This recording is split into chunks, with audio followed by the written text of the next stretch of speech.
Hello, I'm Zach OJ. I recently started prog on Kyveza. My guild is 66 pulls into the boss, so I wanted to watch a POV to see what I could do better, what I could reinforce in my own gameplay, and just see what I could learn. And what better than a POV from someone who killed the boss first? This is Exile from Team Liquid. Liquid is also the team that ended up being the world first Queen Anstrack as well. So this team's crazy. They're really good. They got the world first kill on Kyveza as well. So I wanted to watch what Exile does and see what we can learn from him. The average eye level of Liquid was 622 when they killed this. And this is the pre-nerfed boss, which it's gone through several nerfs now. I think there was a health percentage nerf and then some damage nerfs as well.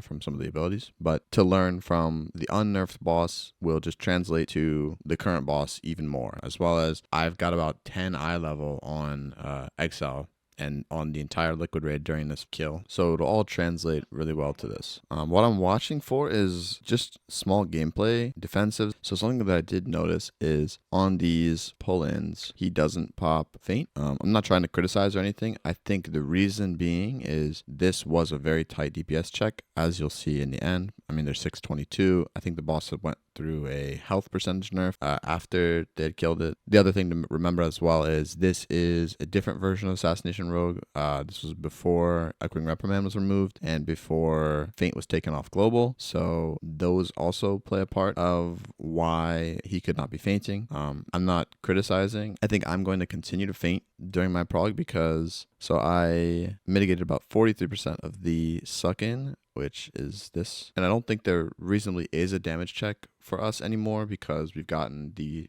percentage increases from the weekly finery turn-in, just the gear, the sheer amount of gear we've gotten in comparison to what they were at right then. So that's something I'm going to continue to do. I think it had to do with this being such a tight DPS check, but yeah, let's keep watching. So these were the talents Exile was running during their kill. Just note that these are old talents, so they're being put into the tree, but some things have changed on the tree. The important thing that I'm looking at right now is that he is running elusiveness as well as the ethereal cloak. So this one increases duration of cloak by 2 seconds. This is the same talent node as cheat death. So instead of running the cheat death, he is running elusiveness, which is just kind of giving your evasion a DR as well as your feint being a DR instead of just the AoE DR. And then the cloak, I think we'll see that in the intermission, where the end of the intermission is when all the lines come out. I think he might be playing in the cloak there. We'll see. So after this suck, there's the intermission. So this is where the fight really starts.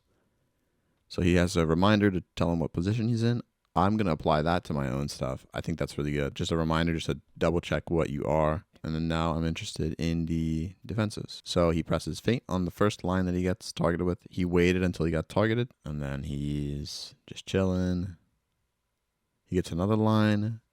He feints again.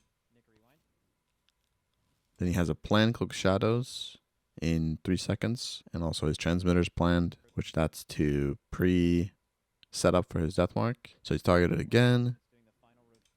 This is during his cloak. He has cloak for 6 seconds. So he's able to just negate this entire thing. He's sitting in the old stuff. Just doesn't matter where he's at. And that lasts all the way till the end. And that was something that I'm looking at where there seems to be 2 different playstyles with your cloak on this fight. One of them is whenever you get targeted by one of these Twilight Massacres, which is the charge, then you'll use cloak. You'll see on this one, this is how they're playing there. But then the other way, which is the way that Exile played it, is at the end of this intermission. So the way that I had decided to do this for our pulls was to cloak when I was targeted instead of cloaking during the intermission. So I do think I'm going to switch the way that I use my cloak on this fight and just apply the same way that he does this, where he's going to cloak. When he gets this line, he cloaks right now. And then, so you'll notice what I'm looking at right now is this is making it much easier for all the people around him. So when I was planning my defenses on this, I think I was only thinking about myself and planning out how these cooldowns help myself the most. And the way to help myself the most is to cloak on the first charge, or cloak whenever I get a charge. And the way that's going to help me is I don't have to sit out. I can go straight back into the room, and I don't have to deal with that Queensbane dot. On the other hand, this cloak, just pay attention to this part right here. He gets to stand still this entire time. So you'll see all the players around him, which I think this right here is Mavie. He has Boomy over here. He has Riku over here. He also has Impact right here in front of him. And then I think there's a dragon behind him as well. I saw the disintegrate. So he's just able to stand still and plant, making it much easier for the people around him to react to his line. Whether or not, if he got a straight one, Tobo right here could dodge. He gets a slanted one that way. Impact could dodge. This makes it so much easier for the people around you because they could also be worrying about you as well, which now they don't have to. So especially if that's something that Exile is playing with in this race to World First Guild, which this is the World First Guild, I think that's something I can apply to myself and help out the people around me as well as make it much simpler for myself. I'd like to see him get the charge. I want to see what he uses on that. Okay, so here's targeted. So he goes out and he feint evasions. That's even enough to do it without the bait and switch talent, which another reason I just thought of is he could be running this cloak as well because there was a bug that would give you the old hero talent that was under here, which was called Flensing Knives. And so you'll see this is smacked from 11.0. He takes his talent and it's doing 1.6% of his DPS. That's, especially because this was such a tight DPS check, that could be something that Exile was playing around. If I had to guess, it was something he was playing around. So maybe it is good to rethink the way he was doing that exactly. So like, let's see, what would it be like if he didn't have the long cloak? The Ethereal Cloak increases by 2 seconds. So how much more would he have to do if it had 2 less seconds? So let's go 2, 1. So on this one, boom. He pops right now, and then line, boom.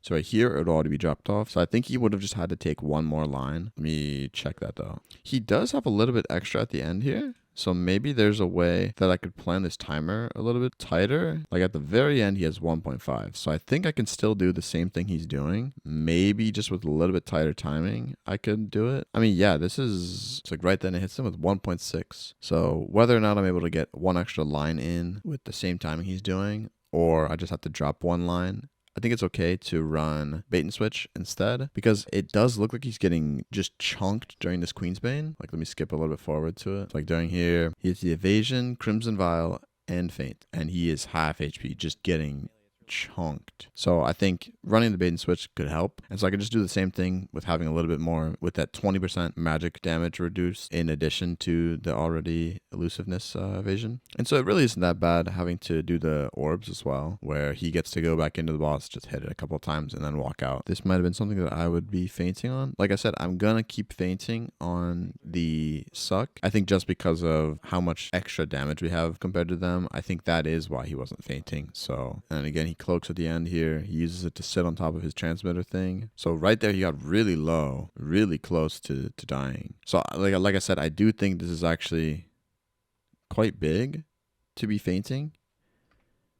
Again, don't want to be critical of this. I know it's a hard DPS check was on this one. He has the charge. He has to go through. He pops again with the feint and the evasion. He's also getting ultra external here, where he's getting a renewing blaze as well as the time dilation. So he's going to be really healthy here. Just looking back to this, he has the same thing on this part where he's getting this line. He cloaks. He does pop the cloak early. And so you see again how close this damage check is.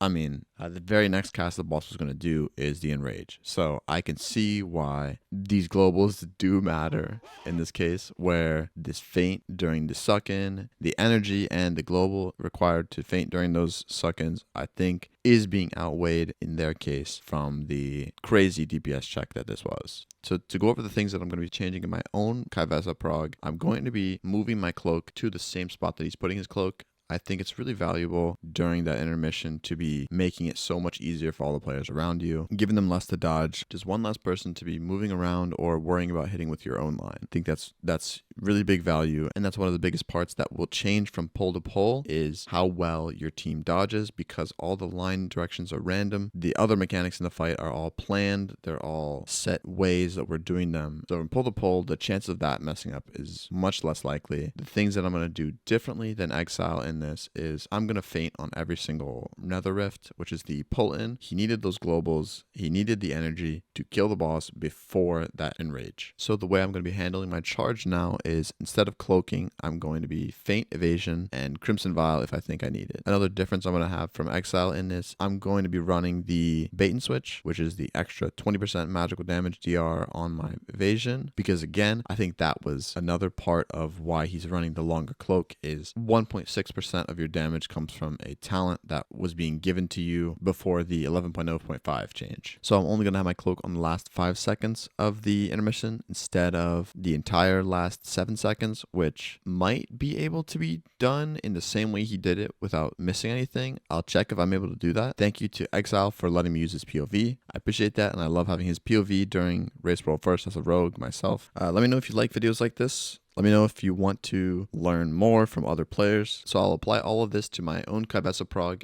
and I'll see where I go from there.